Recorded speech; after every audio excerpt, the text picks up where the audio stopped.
guys, we're back for another Dokkan battle video. So in this video, we'll go ahead and cover both the global and the JP data downloads that happened last night. They are pretty much the same thing. We also can sort of talk about the aftermath of the Dokkan Now, which basically, I mean, Dokkan in comical fashion, they tweeted out Super 17 about a half hour before the Dokkan Now, which also revealed Super 17. It's just, to me, seems to be a big disconnect between, I don't know, because there's a lot of global players out there who don't pay attention to JP at all, so for them, it was cool, right? But, you know, for our community, a lot of people are keeping an eye on both JP Dokkan and Global Dokkan, so of course, then it's just like, oh, okay, Super 17 is who's coming out. And they also did announce one of the producers leaving Dokkan as well. That might have been one of the reasons. I also saw some theories of people saying that perhaps one of the reasons they held back on some of the EZA areas, Giru, Grandpa Gohan, and Pan, is that they could have something to show during the Dokkan Now here. Perhaps. I think a much better way for Dokkan to have handled it would be if they should have done a Dokkan Now revealing the GT, Dokkan Fest, Goku, and Vegeta. That's what they should have done. I think that would have been a much better idea. I think those characters are much better received than the LR Super 17 is. Now, here is, of course, the release date for LR Super 17. Okay, so it looks like he comes out... Here, let me just go ahead and... Wait, what? Hold on. Why is it in this time zone if I've got it in the time zone already? Hold on. What are we doing here? Yeah, there we go. Why is it, Alright, whatever. Okay, anyway, I think it's, 2:30 a.m. is when it's dropped, LR Super 17's dropping. So a bit earlier on JP Dokkan than usual. We can just go ahead and jump in and talk about LR Super 17 here.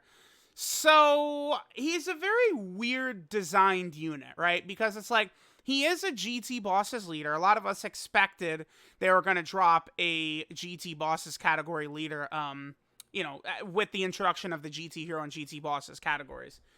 But, dude, this is like, number one, why in the hell are they going to give both GT Bosses and Android 150% leader skills? It's just asinine. Now, let me take a look. I want to look at the actual leader skills for these four right here. Alright, so 13. Yeah, dude, 13 is just, I almost feel like a superior leader. Because I don't know that you're really going to need the 4 key for the Android team. So I feel like I probably would run Android 13 as the leader of the Android team, honestly.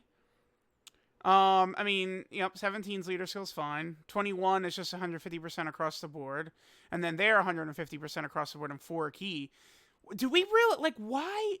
It's bizarre to me. Why in the hell is this guy not, Inhuman Deeds, like GT Bosses are Inhuman Deeds or something like that. Like, I don't understand why he's GT Bosses and Android. It's very bizarre. I mean, I don't really get it, honestly. I mean, when you mix the two together, the team is solid for sure, running through, like, you know, GT Legendary Goku event or something like that. But Androids did not need a new category leader. GT Bosses needed 170% across the board. Like, if he was GT Bosses category key 4 and 170% across the board, and that was it, that would be fine, honestly, for Super 17's leader. So I think that's just that alone would have been enough. He, like, doesn't, on his 18 key super attack, he doesn't have, like, a super attack effect. But this is, like, nothing, which is very odd. His stats are super high, which means this is, like, really meaningful right here. But then, like, they designed him to where he needs he needs Android and Target Goku category allies to really give him an extra oomph.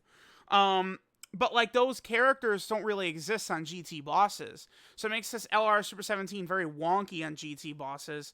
This is also stupid. So he gets 17% damage reduction and an additional 17% attack for 3 turns at the end of the turn in which an attack was received.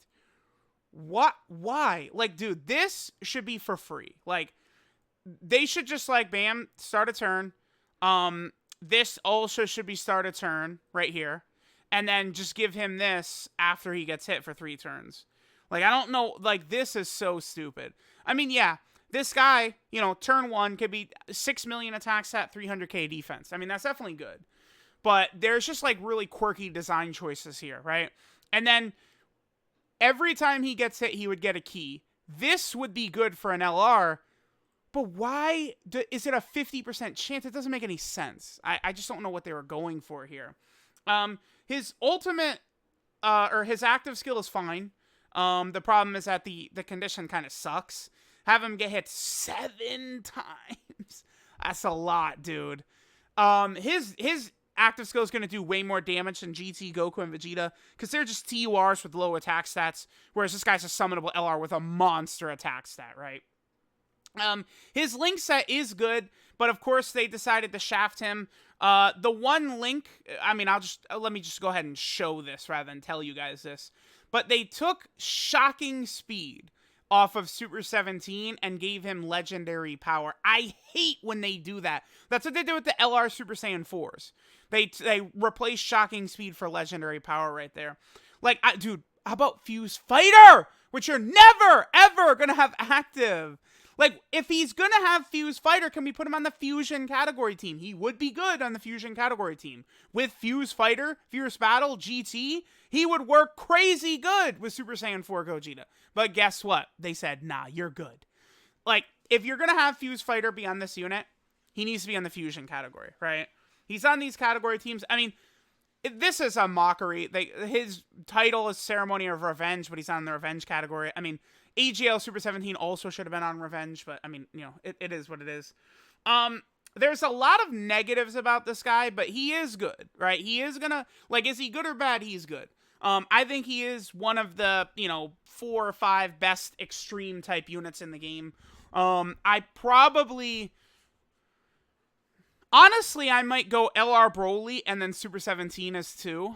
And then, like, Turles, Bootank's kind of in the same mix as well. I know that might seem like a lot of people are gonna, no, how dare you, Turles is way better and Bootank's is way better and stuff like that. And it's like, this guy is good. It's just his destiny was to be the best extreme class unit in the game, right? Like, if they just build him the way I'm saying, get rid of this bullshit, get rid of this bullshit for the damage reduction, right?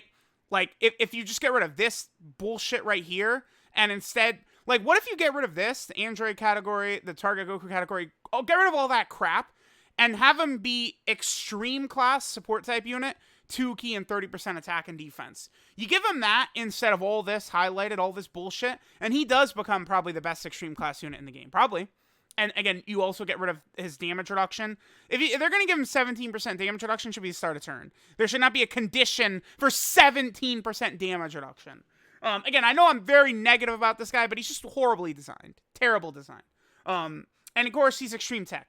They can't ever drop an extreme tech unit and it's just like, oh god, here we go. Like, they did that once with LR Tech Broly, right? But, like, they've just, like, never done it again.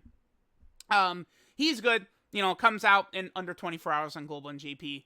Now, Syn Shenron, this is interesting.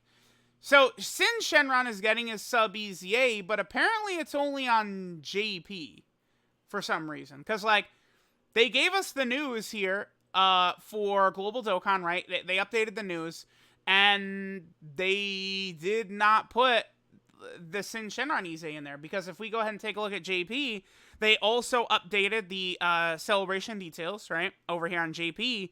But you could see we have the Syn Shenron EZA, like, sub EZA is in here, right? So there's the LR Android banner. This is a new support memory. We'll take a look at that in a second. That's not on Global either, but, obviously we understand why that's not on Global, right? Because the support memories are not in the game yet. And then here you go. Omega Shenron. That's where Syn Shenron's getting a sub EZA. And then these 2 Dokkan events are up because the LR and then obviously the sub EZA right there. So very, very bizarre. Oh, whoops. Very, very bizarre that they decided to do that. I don't know. Syn Shenron, I don't know. I may have been too hard on him in my showcase because it's like, I've been thinking about it. He hits like a feather. For a unit release in 2021, he's going to be sitting in a 2 million attack stat with these God links active. 25% attack, 10% attack, 20% attack, 20% attack, 15% attack. With all that active, he's at a 2 million attack stat. Not very impressive. But with all that active, and then after he super attacks, he is going to be like 300k defense. For a banner unit from 2016, that's pretty solid. Like, I was thinking about that. And I could see myself running this Syn Shenron in like the GT Legendary Goku event or the God event or something like that. And like thinking about that, I was like, wait a minute, this guy is not bad, actually. I feel like I was too harsh on him because 300k defense means you can run him in the God event. Again, like, I mean, I don't know. The problem is in the God event, are you going to be running these 3 teams in the God event? Like, not now. In the future, though, this guy could be okay. He's going to hit like a wet paper bag, but defensively, he's pretty strong for just a banner unit. So he's okay. I mean, he'll serve his purpose, right? These 3 category teams need to be buffed to hell. We just need them to keep sucking these category teams off. And apparently, Android and Target Goku need to be sucked off as well if we're dropping an LR that relies on those damn categories, right? So I don't know. Dokkan is just all over the place. Whatever. There also is a new support memory right here.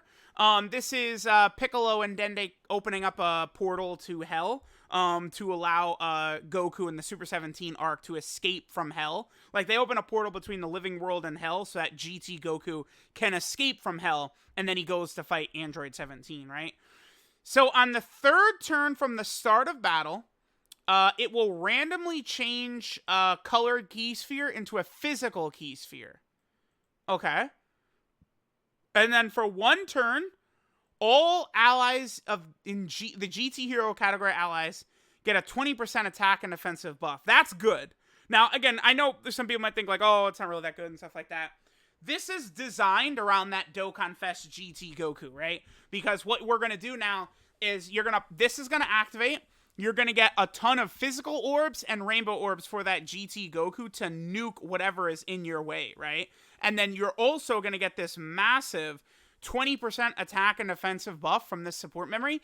This is good.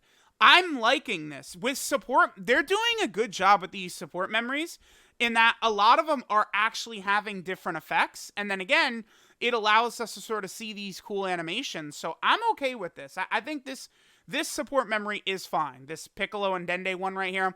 Again, this is designed specifically for the physical GT Dokkan Fest Goku, but, you know, if you're running him in a Super Battle Road stage, or, I mean, I get, you could do this in, like, the GT Legendary Goku event or anything like that. Like, this is strong. This is not weak whatsoever, right? And then Global, we also got, all of these EZAs, of course, are also coming to Global. In a couple of days, I'll actually be able to finish my LRB pan. Again, you have to do her EZA area once per week for, 3, 4, 5 weeks, depending upon your luck with the question mark spots. And you will be able to fully EZA her. So, let me know what you guys think of this data download. Again, you're going to hear some people say, like, LR Android 17 is complete fodder. That is not true. He is not complete fodder. Again, I think he's in discussion for best extreme class unit in the game. I don't think I ever see myself putting him in front of EZA Broly. I don't think so. That Broly is too good. Broly is the best extreme class unit in the game for free to me. But I do think Super 17 is comparable to Turles and Bootanks. Now, so he is good, but again, should we really be comparing him to Bootanks, who came out on August 29th or something like that? What did Bootanks come out on? Here, how can I quickly pull him up? Here we go. What did he come out, August 30th or August 29th of 2020? That's way too long ago. I should easily be able to just go, oh, yeah, boom. Super 17 shits on Buhan. But unfortunately, I'm not able to do that, which means they didn't do a great job yet. August 29th. And now, May 20th of 2021. So, that's not good. Again, it's tough. Would I say Buhan is better? Probably. I don't know. I need to use Super 17 a lot more before I can definitively say who is better between him and Buhan.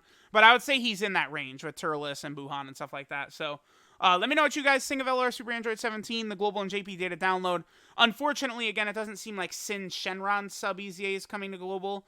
At the end of it, the Global celebration did not have the Syn Shenron sub EZA and the support memories, but it did get everything else, right? And then Global got Super Battle Road stages, which JP did not get. So, I don't know. I mean, the celebration, if you would just argue that Global celebration was better, I think 10 Super Battle Road stages is better than the sub EZA and the support memories. But, I mean, those stages of Super Battle Road came out 10 years ago on JP, so I don't know. Let me know what you guys think. Thanks for watching.